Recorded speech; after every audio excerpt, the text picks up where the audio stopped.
Imagine an empire stretching from icy Siberian tundra to the scorching deserts of Central Asia. The Russian Empire in early 20th century was a land of incredible diversity, where Christianity and Islam coexisted, sometimes in harmony, often in conflict. But in 1917, between a chaos of brutal civil war, a revolutionary leader made a shocking promise: complete religious freedom for millions of Muslims. Was this a genuine offer or a desperate ploy for power?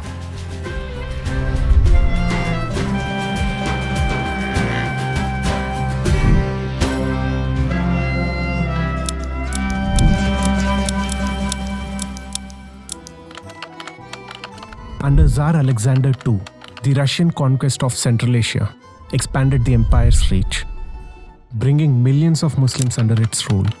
Life under the Tsars was a mixed bag for these communities. While Orthodox Christianity reigned supreme, local customs and traditions were largely left intact. Pilgrimages to Mecca continued, and forced conversions were forbidden. It was a system of indirect rule, a delicate balance of control and tolerance. Then came the Great War, catastrophe that would shake the foundation of Russian Empire.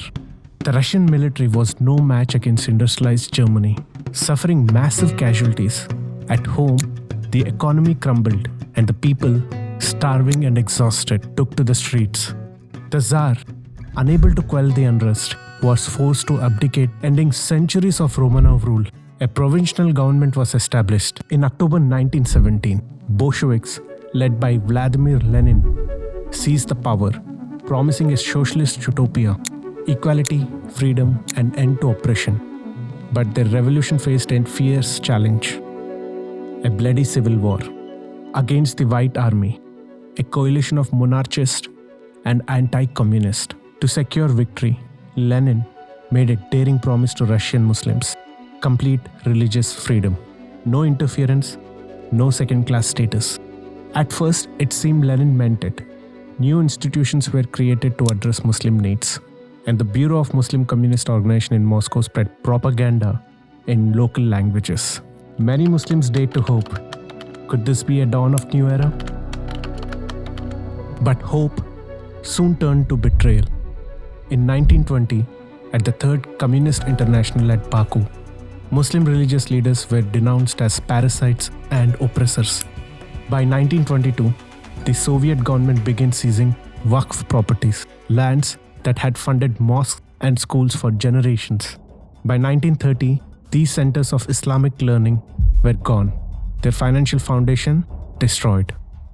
1920, the first woman ever to appear on stage here in Tashkent was murdered. So too were any who dared to remove their veils in public. Now the region's stadiums have workouts for women athletes who would once have been stoned to death for daring to appear in public so scantily dressed.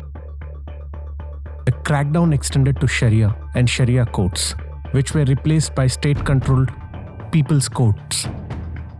Religious leaders were exiled to Siberian labor camps.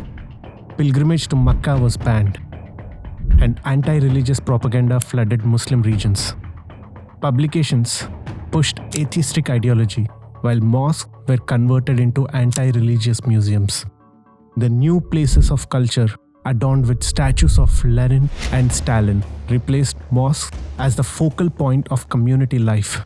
Even the written word wasn't spared. The traditional Arabic script was replaced with Russian Cyrillic alphabet, erasing a key part of Muslim identity. To tighten the control, Slavic settlers were relocated to Central Asia, marginalizing the local communities further. Then came another war, even more devastating than the last. The largest army ever to march, when Germany launched its invasion of the Soviet Union.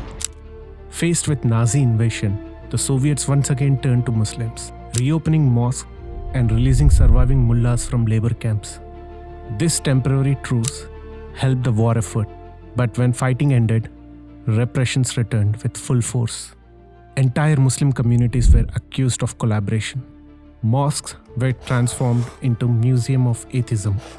Muslims were forced to attend anti-Muslim propaganda in garb of scientific discussion. After Stalin's death, Muslims expected respite, but Khrushchev intensified communist education, meaning more suppression of religion.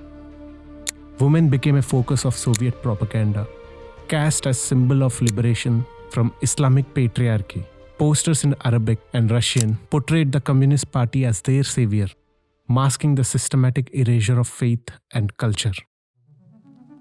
Lenin's promise of religious freedom, made in the heat of revolution, became a bitter lie. Soviet Central Asia has only 200 large registered mosques. Before the revolution, it had 24,000. Only 1,000 registered mullahs, where once there were tens of thousands. For Muslims of Soviet Union, what began as a hope ended in a broken trust and shattered dreams.